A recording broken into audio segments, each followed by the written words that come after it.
O preço da cegueira. Alerta. Antes de mergulhares nesta história de traição e poder, faço-te uma advertência. O que estás prestes a ler vai fazer-te questionar quem tens ao teu lado. Estás seguro de que conheces o teu parceiro ou subestimaste a pessoa que te serve o café cada manhã? Este homem, Ricardo Lemos, cria que o mundo era o seu palco e que a sua esposa, Catarina, era só uma decoração elegante, previsível e aborrecida. Esta noite, com uma amante deslumbrante ao braço, ele ia à festa mais exclusiva do ano num mega iate em Cascais. Mas o que ele não sabia é que o iate, a festa e o destino que procurava pertenciam-lhe a ela. Clica a gosto se crês que o karma é real e subscreve ao canal para ver como se desmorona a vida deste homem. Introdução e reescruta. Ricardo Lemos cria que o mundo era um cenário e ele era a sua estrela. Via a sua esposa, Catarina, como uma parte bonita, mas insípida, do decorado, confiável, discreta e totalmente previsível. Esta noite ia ocupar o seu lugar central na festa mais exclusiva do ano, celebrada no iate de um multimilionário. Com uma mulher vibrante e adoradora no seu braço, estava pronto para reclamar o seu destino. Disse a Catarina que estava numa viagem de negócios. Uma simples mentira para uma mulher simples. Não tinha ideia de que o cenário ao qual estava prestes a subir não era seu em absoluto. Ele era simplesmente um convidado numa obra de teatro na qual não sabia que havia sido escolhido. E a diretora, a produtora e a dona de toda a produção era a única mulher que tão tolamente havia subestimado. O aroma a dinheiro velho e nova ambição agarrava-se ao ar na extensa casa suburbana de Ricardo Lemos, num bairro exclusivo de Lisboa. Era um aroma que ele cultivava com o mesmo cuidado meticuloso que dedicava aos seus sapatos de couro italiano e à sua coleção de relógios suíços cuidadosamente selecionada. A casa, uma formidável estrutura de pedra cinzenta e cristal frio, com vistas para um relvado impecavelmente cuidado, era o seu testemunho do êxito. Ou melhor, ele a considerava sua. Na realidade, era de Catarina. Catarina do Vale, que havia tomado o seu apelido, mas não a sua natureza, era um enigma que ele havia deixado de tentar resolver há muito tempo. Havia casado com ela pela sua graça tranquila e o que ele percebia como um espírito maleável e gentil. Ela era o pano de fundo perfeito para um homem como ele. Bonita, de uma maneira clássica e discreta, que nunca ameaçava ofuscá-lo e aparentemente contente com uma vida ditada por almoços de caridade e reuniões do clube de jardinagem. Ele a achava previsível, as suas rotinas tão suavemente monótonas como o tic-tac do relógio de pé no corredor. Amava-a, supunha, da maneira em que se ama uma poltrona cômoda e gasta. Era familiar, de apoio, e nunca se tinha que pensar nela. «Estarei no Porto até domingo», anunciou Ricardo, entrando a passos largos na cozinha. Afrouxou a gravata de seda do pescoço, a imagem de um homem assoberbado por uma imensa responsabilidade. A fusão da Castello em Filhos está numa etapa crítica. Harrison levará toda a equipa executiva em avião. Catarina estava junto a uma ilha de mármore, a arranjar um ramo de hortênsias brancas. Não levantou o olhar, concentrada por completo na delicada colocação de um caule. Oh, isso é repentino. Pensei que as reuniões eram em Milão na próxima semana. A sua voz era tranquila, um lago plácido que ele podia roçar sem pensar duas vezes. Sentiu um conhecido flash de irritação pela sua falta de assombro perante o seu mundo corporativo. As coisas mudam, querida. O mercado não espera por ninguém. É uma jogada de poder de última hora. Iremos no meu jato privado. Adicionou o último detalhe para causar efeito, esperando que a impressionasse. Já vejo, disse ela, virando-se por fim. Os seus olhos, de um cinzento profundo e reflexivo, encontraram os seus. Não havia indício de suspeita, nem ponta de curiosidade. Só uma aceitação plácida, que era ao mesmo tempo um alívio e, de uma maneira estranha, um insulto. Realmente importava-lhe tão pouco a sua vida? Bem, assegura-te de embalar um casaco. Dizem que o clima no porto é bastante imprevisível nesta época do ano. Quase riu. Porto. A mentira havia escapado da sua língua tão facilmente. Não ia para o porto. Ia para Cascais para o evento social mais esperado da temporada. Uma festa privada a bordo do mega-iate O Silêncio, que se murmurava ser propriedade de um recluso magnata da tecnologia. O convite havia chegado através do seu chefe, Harrison Costello, e era o bilhete dourado que havia estado à espera. Esta era a sua oportunidade de conviver com os verdadeiros titãs da indústria. O tipo de homens que não só possuíam empresas, senão que moldavam economias. E não levaria a sua esposa, tranquila e sensata. Levaria Estefânia. Estefânia Santos era tudo o que Catarina não era. Era um fogo de artifício, de cor vibrante e risada forte. Tinha 26 anos, com uma cascata de cabelo loiro que não era de todo seu e uma ambição implacável que igualava a sua. Olhava para ele com a adoração de olhos abertos que ele sentia que merecia. Maravilhada pelas suas histórias de batalhas em salas de reuniões e aquisições corporativas.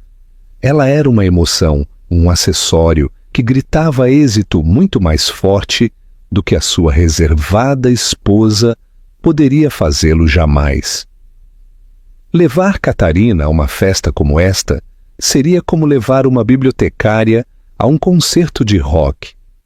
Ela não saberia como agir.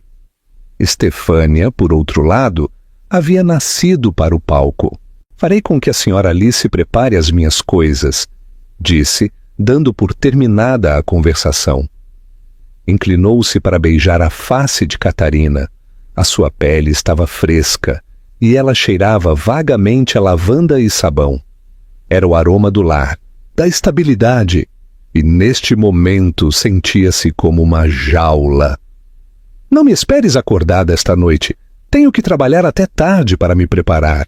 Claro, Ricardo, respondeu ela, a sua voz suave como seda. Trabalha arduamente e tem cuidado. Ele se afastou, ensaiando mentalmente a personalidade que adotaria para a noite. O executivo poderoso e ascendente, com uma beleza deslumbrante no seu braço. Não viu o olhar nos olhos de Catarina enquanto o via ir embora. Não viu que a superfície plácida do lago se ondulava, revelando uma profundidade que ele não podia imaginar.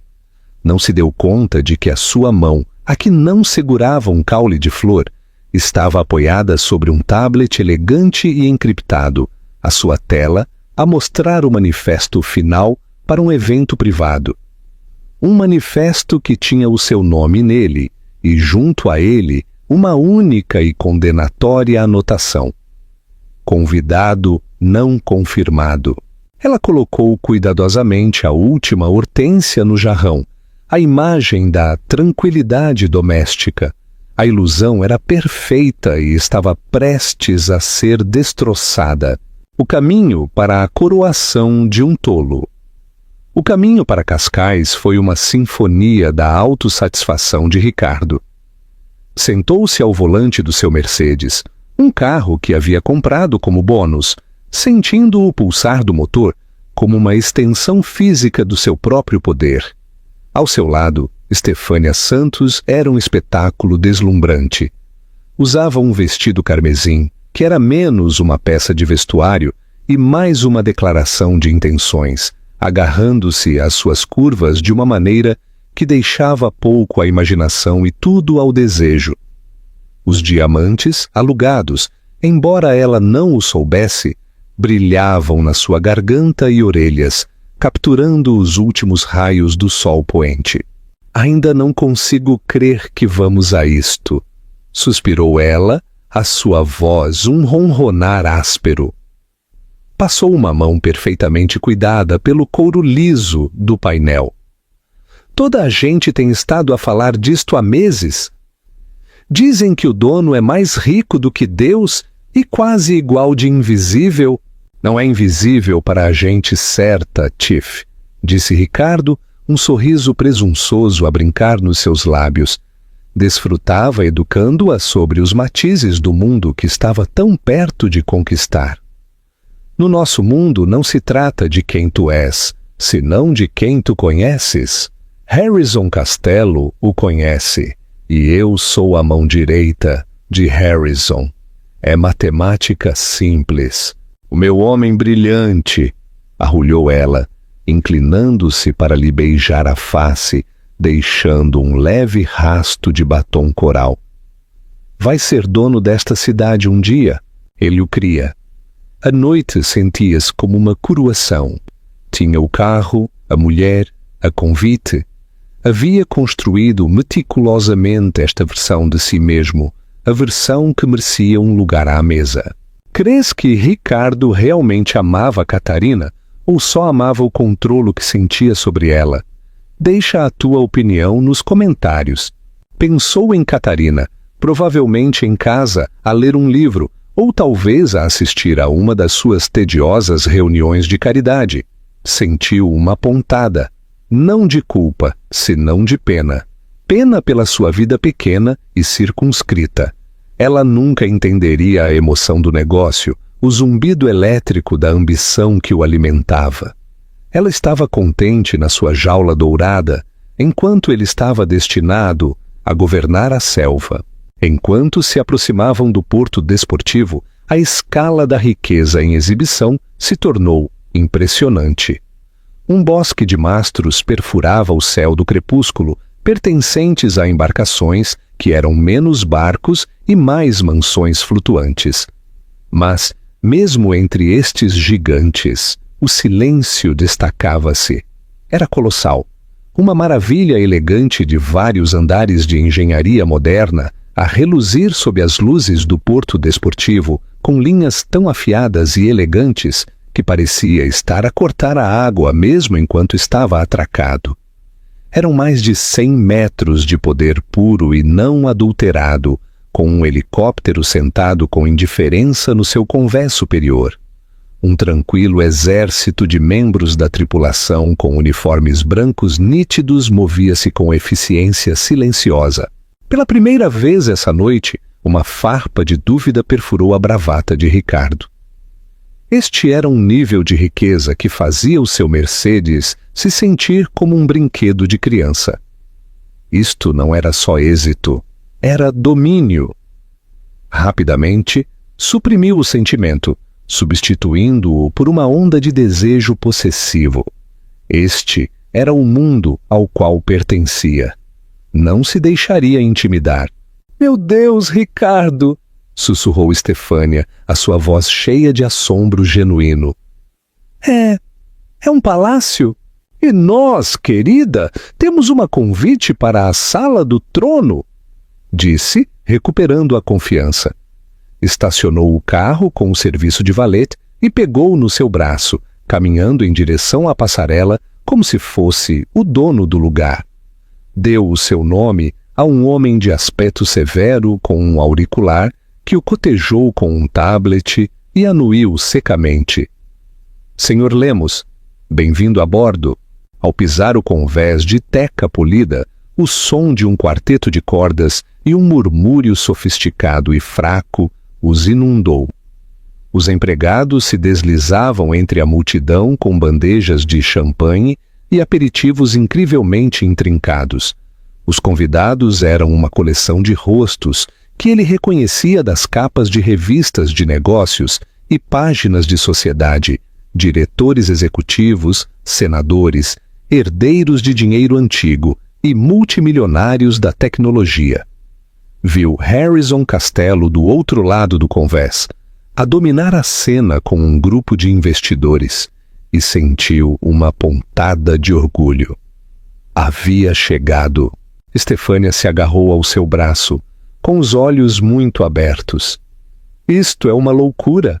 Olhe, não é aquele o governador Almeida e a Beatriz Torres, a colunista?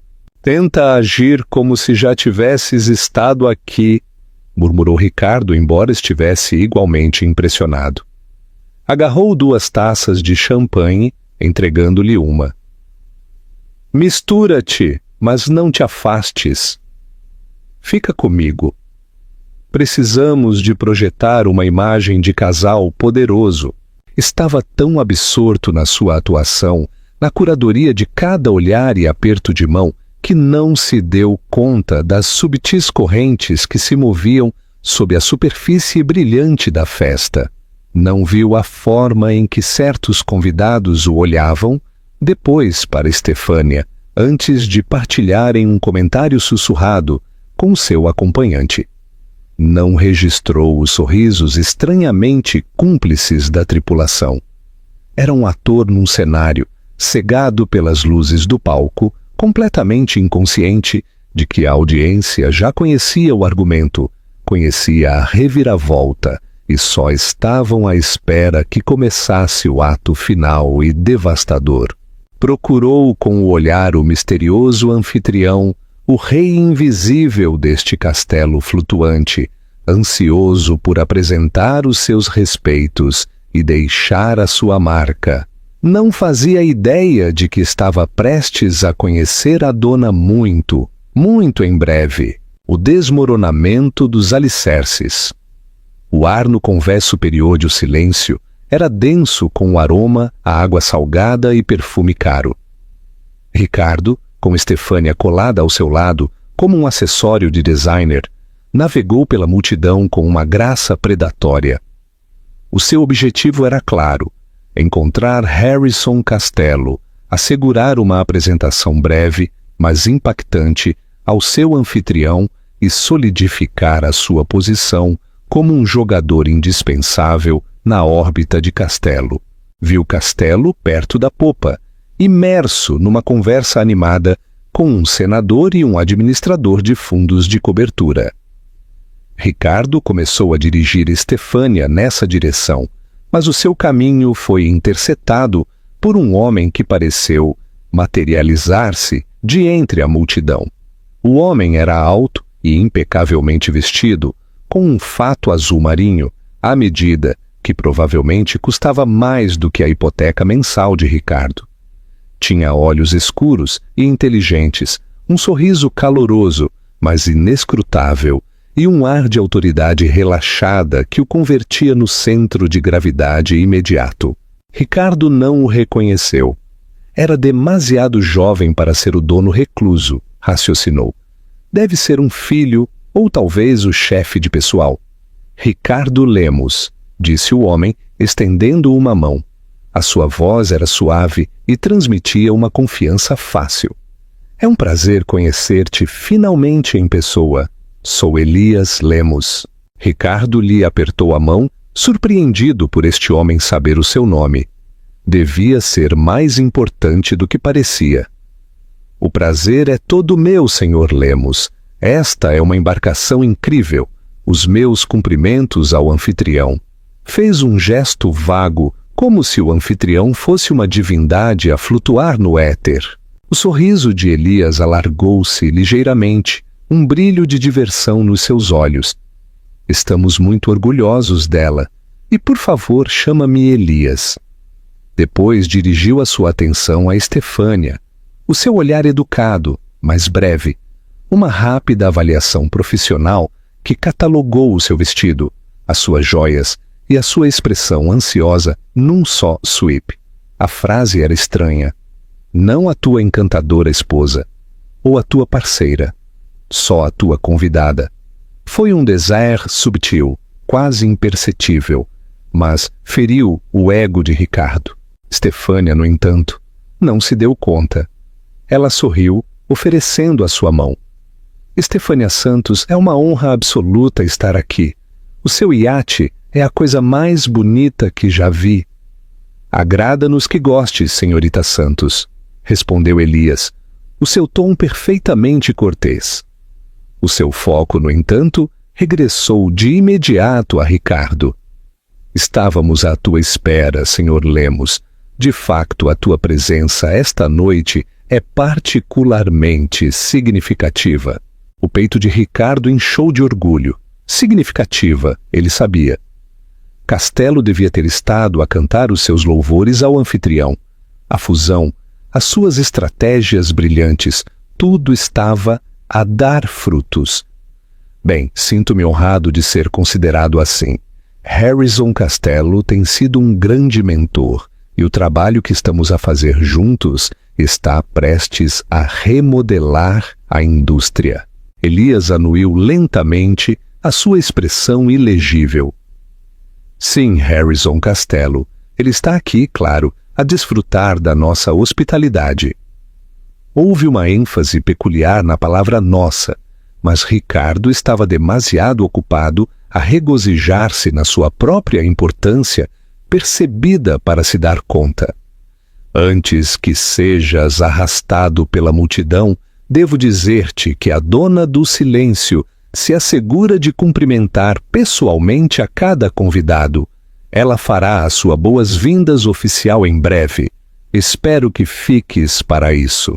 Ela, a anfitriã, era uma mulher.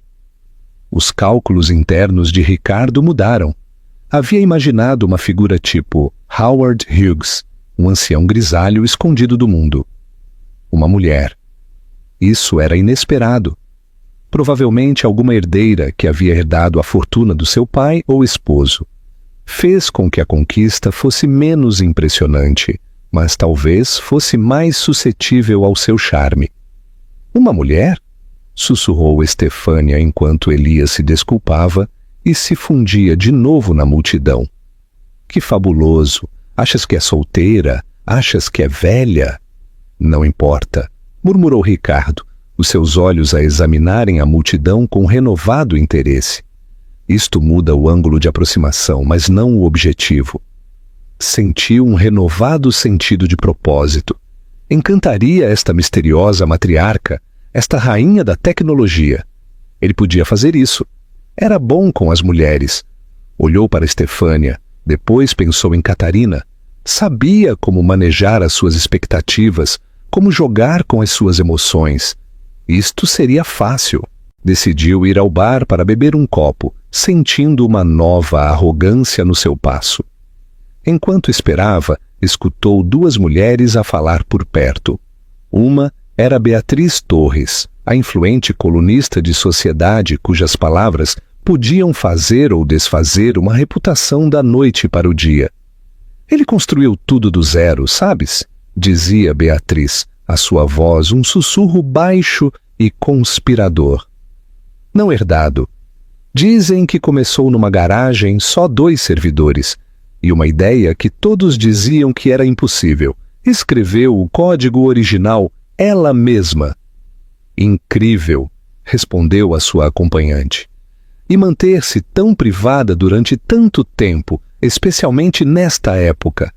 É uma classe magistral de poder. Ninguém sabia sequer que aspecto tinha até há cerca de 1 ano. As orelhas de Ricardo se apuraram. Uma mulher feita por si mesma. Isso era uma besta diferente por completo. Mais formidável, mais interessante. Sentiu uma pontada de emoção genuína. Este era um verdadeiro par. Sentiu um repentino e agudo desprezo pelas herdeiras e socialites que salpicavam a festa. Esta mulher, esta dona, era como ele, uma construtora, uma visionária. Virou-se do bar, taça de champanhe na mão, e viu Elias Lemos de novo. Desta vez, estava de pé com Harrison Castelo, e a dinâmica era totalmente incorreta.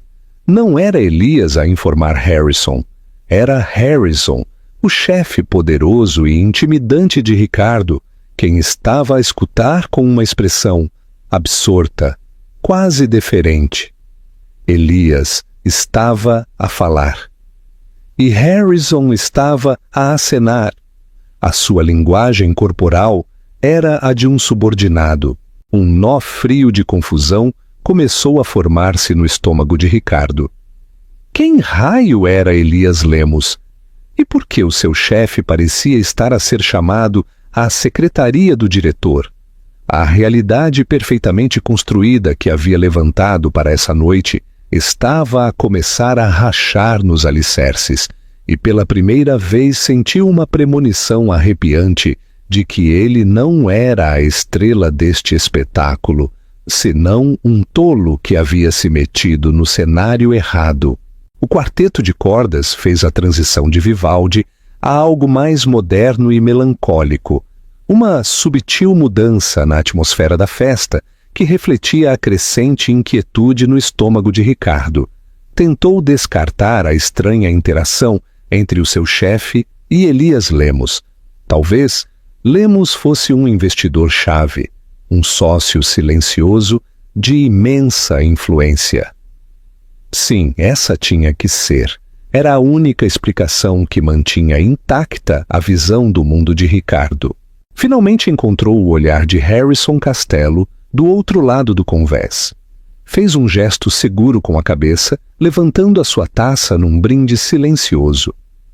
A resposta de Costello não foi o sorriso caloroso e conspirador que esperava. Em vez disso, o rosto do seu chefe ficou tenso. Os seus olhos piscaram de Ricardo para a Estefânia, vestida de carmesim, e vice-versa. O olhar que lhe deu a Ricardo foi de profunda decepção, misturada com algo mais. Pena. Antes que Ricardo pudesse processar isto, Costello se desvinculou da sua conversação e caminhou em direção a ele. O seu passo era pesado, decidido. Lemos, disse, a sua voz baixa e tensa, desprovida da sua habitual jovialidade. Harrison, que noite! Uma reunião incrível! Disse Ricardo a tentar projetar um ar de pertença, sem esforço. Estava prestes a ir procurar-te. Ela é Estefânia Santos. Estefânia ofereceu um sorriso deslumbrante. Senhor Costello, é uma grande honra. Costello lhe deu um olhar tão fugaz que mal foi um reconhecimento. Os seus olhos frios e furiosos estavam fixos em Ricardo. O que raio estás a fazer, Ricardo? A pergunta golpeou Ricardo como um golpe físico. Desculpa. A trazê-la, sibilou Costello, a sua voz um sussurro venenoso que era de alguma forma mais aterrador do que um grito. A este evento, de todas as coisas arrogantes, idiotas e autodestrutivas que fizeste, isto leva o prêmio. Ricardo estava completamente desconcertado. A sua realidade cuidadosamente construída estava a desmoronar-se ao seu redor. Harrison, não entendo. É o meu par. É uma festa. Costello soltou uma risada curta e incrédula, totalmente desprovida de humor. Uma festa? Crês que isto é só uma festa? Tolo! Crês que o convite que te estendi era para que trouxesses o teu capricho do mês para ostentar? Convidei-te porque estava a tentar ajudar-te, a dar-te uma última oportunidade para salvar a tua carreira e talvez a tua vida. Assumi que terias a decência e a inteligência básicas para trazer a tua esposa. A minha esposa? Tartamudeou Ricardo, o nome a soar estranho neste contexto. Catarina! Por que ia trazer a Catarina? Ela não tem interesse nestas coisas. Ela não encaixaria. O olhar de desprezo no rosto de Costello se tornou mais profundo. Não encaixaria? Repetiu, como se saboreasse as palavras e as achasse repulsivas. Estiveste casado com essa mulher durante 10 anos e sabes tão pouco sobre ela que é, sem dúvida, o maior fracasso da tua vida. Tu vês uma dona de casa tranquila. O resto do mundo, o mundo que importa, vê uma das mentes mais brilhantes e poderosas da nossa geração. A cabeça de Ricardo dava voltas. Sentiu uma onda de tontura. O champanhe se tornou azedo no seu estômago. Isto era um pesadelo, uma piada estranha e incompreensível. De que é que estás a falar? Catarina, ela dirige uma pequena fundação de caridade para a literacia infantil. Organiza recolhas de livros. Castelo olhou para ele fixamente por um momento e Ricardo viu um último flash de pena nos seus olhos, antes que fosse extinto pela fúria pura e fria. Estás acabado, Lemos, não só na minha firma. Creio que estás prestes a acabar em toda a parte. Virou-se e se afastou, deixando Ricardo ali de pé, com o rosto pálido, a mente a cambalear. Estefânia, que havia testemunhado todo o intercâmbio, parecia horrorizada. Ricardo, o que foi isso? Sussurrou ela, a sua voz a tremer. O que é que ele quis dizer com o da tua esposa? Ricardo não conseguiu responder. O seu olhar desviou-se pelo convés, que agora se sentia menos como uma festa e mais como uma arena. Viu os sussurros, os olhares de soslaio, e os entendeu pela primeira vez. Não eram olhares de admiração, eram olhares de curiosidade mórbida. Todos o estavam a olhar, à espera que caísse o machado. Os seus olhos encontraram Elias Lemos de novo.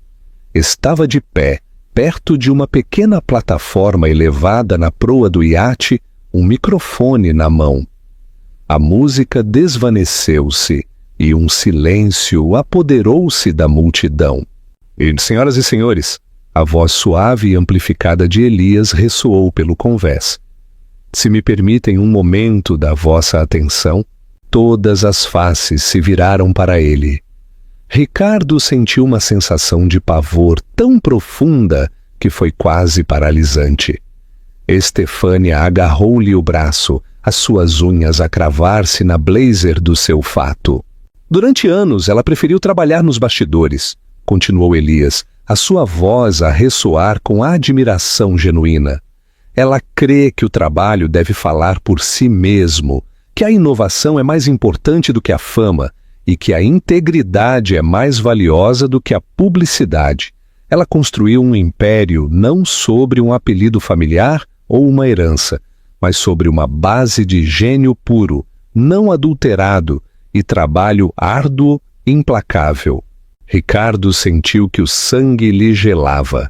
Sabia com uma certeza repentina e dilacerante o que estava prestes a suceder. Era impossível, insano, mas ele sabia. Esta noite não estamos só a celebrar o lançamento da rede satelital Aura, disse Elias, alargando o seu sorriso. Um projeto que redefinirá as comunicações globais. Estamos a celebrar a visionária que o fez tudo possível. É a minha mais profunda honra e o meu maior privilégio apresentar-vos a minha sócia, a minha amiga e a fundadora e diretora executiva da Vale Inovações, a dona deste iate, o silêncio. Elias se virou e fez um gesto em direção à grande escada que conduzia do convés superior. Um silêncio profundo caiu sobre os convidados reunidos. O coração de Ricardo martelava contra as suas costelas, como um pássaro preso. Seguiu o olhar de todos, e então ela apareceu. Desceu a escada, não como a mulher que arranjava flores na sua cozinha, senão como uma rainha que desce ao seu corte. A transformação foi tão absoluta, tão assombrosa, que por um momento a mente de Ricardo se recusou a processá-la. Esta não era a Catarina que ele conhecia. A mulher tranquila, quase simples, que preferia cardigan simples e sapatos sensatos, havia-se ido. Em seu lugar havia uma figura de poder e elegância impressionantes. Vestia um vestido de seda, azul meia-noite, que brilhava sob as luzes do iate, cortado num estilo austero e minimalista, que era mais imponente do que qualquer folho ou lantejoula. O seu cabelo, geralmente apanhado num simples coque, estava penteado num chignon sofisticado e elegante que expunha a linha graciosa do seu pescoço. Um único e magnífico colar de diamantes repousava contra a sua clavícula, não uma bugiganga chamativa, senão uma obra de arte que falava de uma fortuna tão vasta que não tinha necessidade de ostentar. Mas não foi o vestido ou os diamantes o que deixou Ricardo. Foi o seu rosto. Os traços suaves e discretos eram os mesmos, mas estavam animados por uma confiança e uma inteligência que ele nunca havia visto antes. Os seus olhos cinzentos, que ele sempre havia considerado plácidos, agora continham um fogo agudo e analítico. Havia uma pequena sorriso cúmplice nos seus lábios, sorriso que não era cálido nem acolhedor, senão friamente triunfante. Esta não era a sua esposa. Esta era uma titã, uma força da natureza. A multidão rebentou em aplausos, uma onda de respeito e admiração, genuínos. Ricardo ficou congelado. A taça de champanhe deslizou dos seus dedos sem força e se fez em pedaços no convés de Teca. Estefânia soltou um pequeno arquejo, sufocado ao seu lado, o seu rosto uma máscara de incredulidade e horror. Catarina chegou ao fim das escadas, onde Elias Lemos a cumprimentou com um cálido e deferente beijo na face. Depois se aproximou do microfone, os seus movimentos fluidos e seguros. Os aplausos se apagaram lentamente enquanto se preparava para falar. Os seus olhos varreram os convidados reunidos, os poderosos e os influentes, todos eles a olhá-la. Depois, o seu olhar encontrou Ricardo. Olhou-o diretamente, a sua expressão imutável, os seus olhos sustentando os dele por um momento longo e silencioso, através do concorrido convés. Naquela única mirada, ele viu tudo. Os anos da sua condescendência, o seu desprezo, a sua crueldade casual, tudo visto, anotado e arquivado. Viu a paciência tranquila de uma mulher a jogar um jogo tão longo e tão complexo que ele nem sequer soube que era uma peça no tabuleiro. "Olá, Ricardo!" Começou a sua voz tranquila, mas a carregar o imenso peso da sua história partilhada e a sua profunda traição. "Surpreendido de me ver? Pensei que estavas no porto." Só pôde olhar fixamente, a sua boca a abrir e a fechar em silêncio como um peixe ofegando por ar. As palavras falharam-lhe. O que é que podia dizer? Cada mentira, cada comentário condescendente, cada momento em que a havia subestimado, se reproduzia na sua mente num montagem humilhante a alta velocidade. Isto é... Tartamudeou finalmente. "Te como?" Uma leve sorriso de pena tocou os seus lábios. "Como? Enquanto praticavas o teu swing de golfe, eu praticava código. Enquanto estavas nos teus longos almoços, eu estava em negociações com capitalistas de risco. Enquanto te queixavas do meu trabalho de caridade, essa caridade da Vale Inovações estava a adquirir patentes e a assegurar contratos governamentais.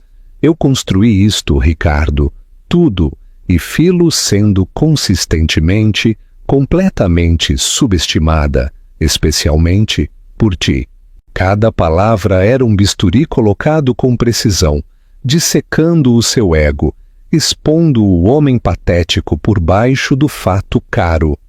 "A sua casa", sussurrou, dando-se conta. "Os carros, os meus bônus. A casa foi comprada pela minha empresa como residência executiva. Tu vives lá à minha discrição", afirmou ela, a sua voz desprovida de emoção. Era uma simples declaração de factos. O Mercedes, de que estás tão orgulhoso, foi um bônus pela assinatura de um acordo que fechei com uma firma de tecnologia alemã. Os teus bônus da companhia de Harrison foram frequentemente facilitados pelos meus investimentos silenciosos na firma dele, um gesto de boa vontade que agora lamento profundamente. Queria que o meu esposo se sentisse bem-sucedido. Eu te sustive, Ricardo. Construí um pedestal para ti, à espera que eventualmente crescesses o suficiente para o merecer. Em troca, só usaste a altura extra para olhares por cima de mim. Estefânia começou a soluçar em voz baixa, um som desesperado e com soluços. Eu não sabia, gemeu, olhando para Catarina. Juro que não tinha a menor ideia. Catarina finalmente dirigiu o seu olhar a Estefânia e a frieza nos seus olhos era glacial. Sabias que era um homem casado. Isso é tudo o que precisavas de saber. Tomaste a tua decisão. Agora tens que viver com as consequências. Voltou-se para Ricardo. Creio que as tuas coisas já se estão a embalar. Serão entregues à morada dos teus pais em Faro amanhã. As fechaduras foram mudadas. As contas conjuntas foram congeladas. Ou melhor, a conta de subsídio que te financei foi encerrada. Os meus advogados entrarão em contato contigo amanhã de manhã relativamente aos procedimentos de divórcio. O acordo pré-nupcial que estavas tão ansioso para que eu assinasse é bastante claro. Tu vais com o que trouxeste para este casamento, que, se mal me recordo, era um sedã usado e uma dívida de empréstimos estudantis. O rosto de Ricardo, que havia estado pálido pelo choque, agora se ruborizou com fúria impotente. Tu não podes fazer isto. Eu sou o teu esposo.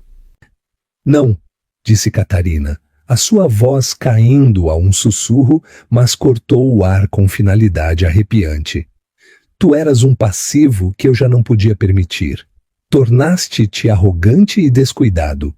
Esta pequena acrobacia desta noite, a trazê-la aqui, não foi só uma traição ao nosso casamento, Ricardo. Foi um risco comercial. Arriscaste envergonhar-me em frente aos meus sócios e investidores. Os seus olhos se dirigiram para Harrison Costello, que observava de uma distância segura. A propósito, Sr. Costello.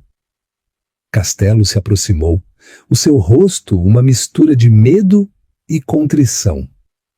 Catarina, as minhas mais sinceras desculpas por esta situação. Senhorita do Vale, corrigiu-o friamente. E o meu pedido de desculpas não é o que o devia preocupar. A fusão que propuseste entre a tua empresa e a minha está, claro, fora de questão, permanentemente. Não posso, em boa consciência, fazer negócios com um homem que emprega pessoas com uma espantosa falta de juízo e caráter. Sugiro que limpes a tua casa, Harrison. Costello ficou branco. Ele entendeu a ordem perfeitamente. Olhou para Ricardo com ódio puro. Lemos, estás despedido. A segurança vai te escoltar para fora do edifício na segunda-feira de manhã. Foi o golpe final. No espaço de 10 minutos, Ricardo havia perdido a sua esposa, a sua casa, a sua fortuna, a sua carreira e a sua reputação. Não era nada, menos que nada. Era um conto com moral, um alvo de troça. É hora de ires embora da minha festa, disse Catarina, a sua voz a voltar ao seu tom tranquilo e imparcial. Fez um ligeiro aceno à sua esquerda. 2 homens grandes, com discretos fatos escuros, parte da equipa de segurança do iate, se materializaram ao lado de Ricardo. Senhorita do Vale, disse um deles, por favor, escoltem o Sr. Lemos e a sua convidada para fora do meu iate, instruiu ela. Assegurem-se de que apanham um táxi. Creio que o carro do Sr. Lemos já não é dele para conduzir. O corpo de Ricardo ficou rígido. A humilhação o inundou numa onda repugnante. Olhou à sua volta para os rostos dos convidados que agora olhavam abertamente, as suas expressões a irem da pena ao Schadenfreude. Isto era uma crucifixão pública, e ele era o evento principal. Deixou-se ser conduzido, uma Estefânia chorosa a tropeçar atrás dele. Enquanto o levavam pela passarela, de regresso ao mundo dos homens comuns, olhou para trás pela última vez. Catarina estava de pé no convés, com uma taça de champanhe na mão.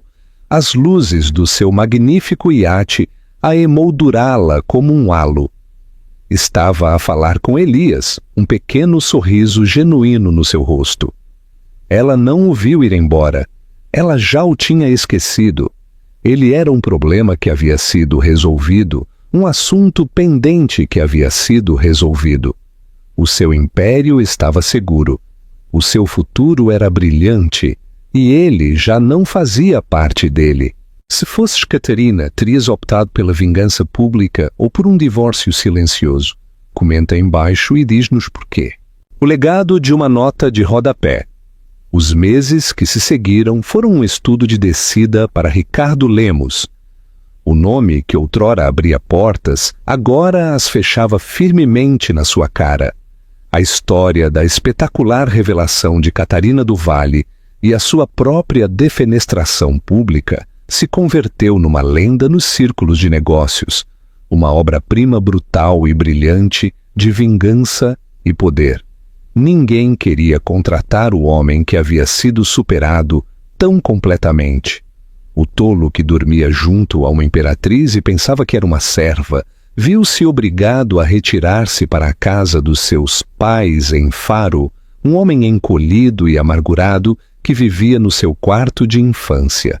Os fatos à medida foram substituídos por calças de ganga gastas, o Mercedes pela picape de 10 anos do seu pai. As chamadas de Estefânia pararam após uma semana. Ela tinha os seus próprios incêndios sociais para apagar, a sua própria reputação para salvar. Havia apostado num cavalo que não só perdeu a corrida, senão que desmoronou morto na porta de saída. Ele via Catarina, claro. Era impossível não o fazer. O seu rosto estava na capa da Forbes, da Wired, da revista Time.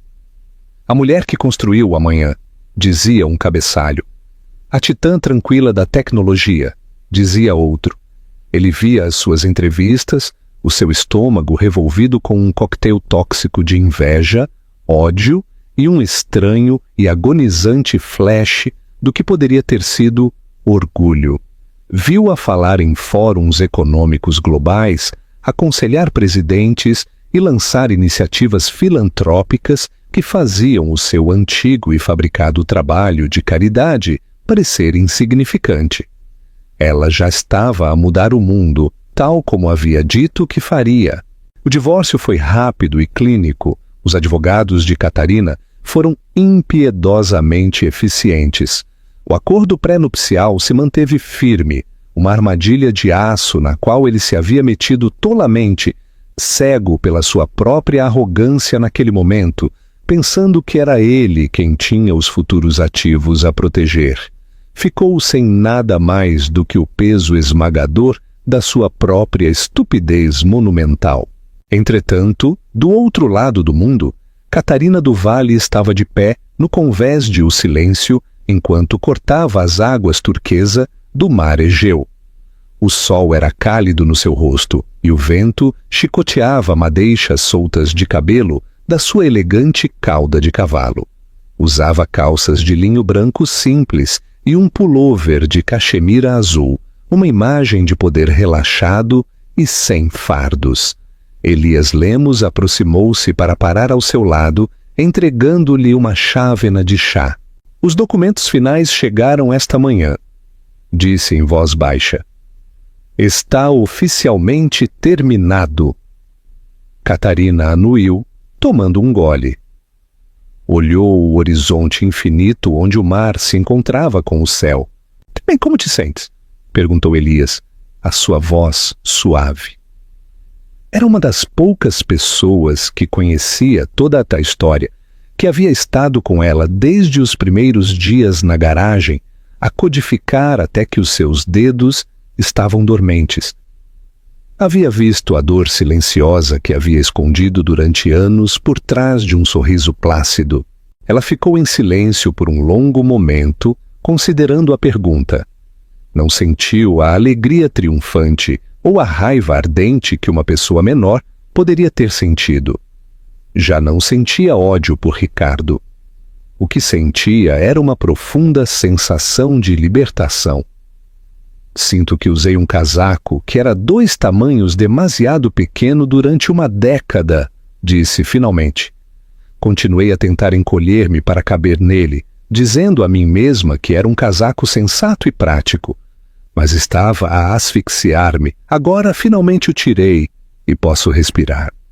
Pensou em Ricardo, não no homem quebrado em que se havia convertido, senão no jovem encantador e ambicioso do qual se havia enamorado pela primeira vez. Havia querido tão desesperadamente que ele fosse o seu sócio, o seu igual. Havia ocultado o seu trabalho, o seu intelecto, a sua riqueza, porque temia que o castrasse. Queria que a amasse a ela, a Catarina, não a diretora executiva da Vale Inovações. Mas no seu esforço por proteger o ego dele, havia-lhe permitido construir uma jaula para ambos. A sua era uma jaula de arrogância e ilusão. A dela era uma jaula de segredos e autodiminuição. A festa não havia sido um ato de vingança. Na realidade, não. Havia sido uma declaração de independência. Era a única maneira de quebrar ambas as jaulas ao mesmo tempo, de uma forma tão espetacular e final que não podia haver volta atrás. A Companhia de Castelo declarou falência na semana passada, mencionou Elias. Sem a tua fusão, estavam vazios. Catarina sentiu de novo um flash de arrependimento nos seus olhos.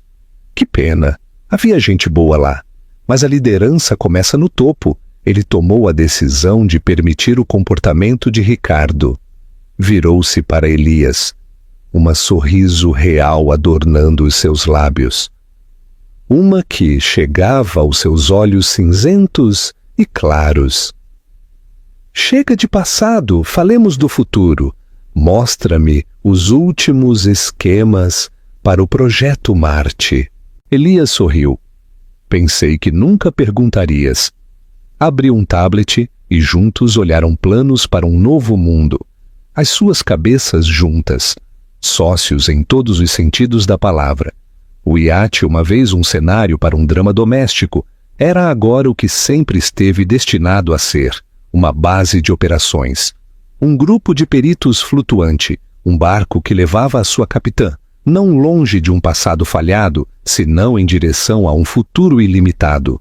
Catarina do Vale olhou o horizonte, já não só uma esposa, já não um segredo.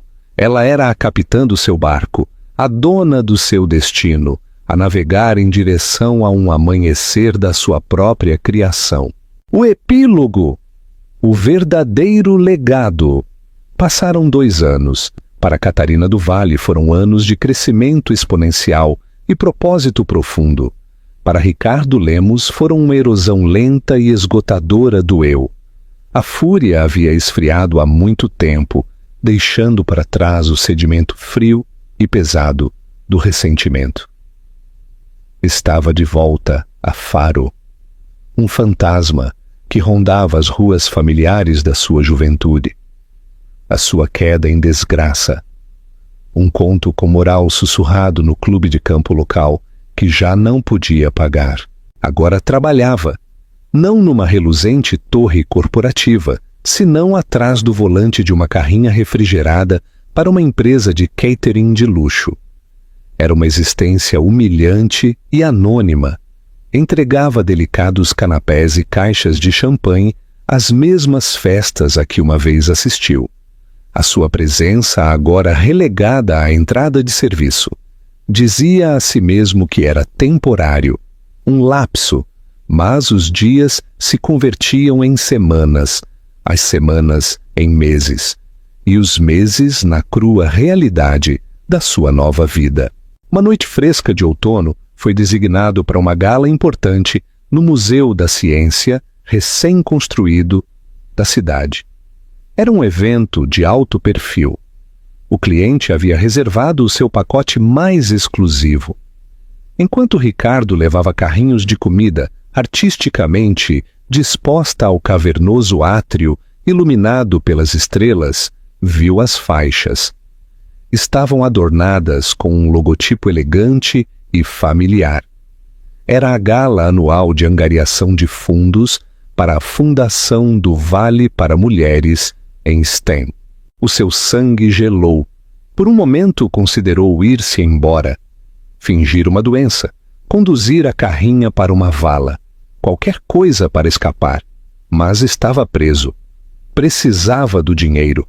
Engolindo o sabor amargo da ironia, pôs o seu casaco de uniforme negro e fundiu-se no fundo. Só mais um rosto no exército de serviço.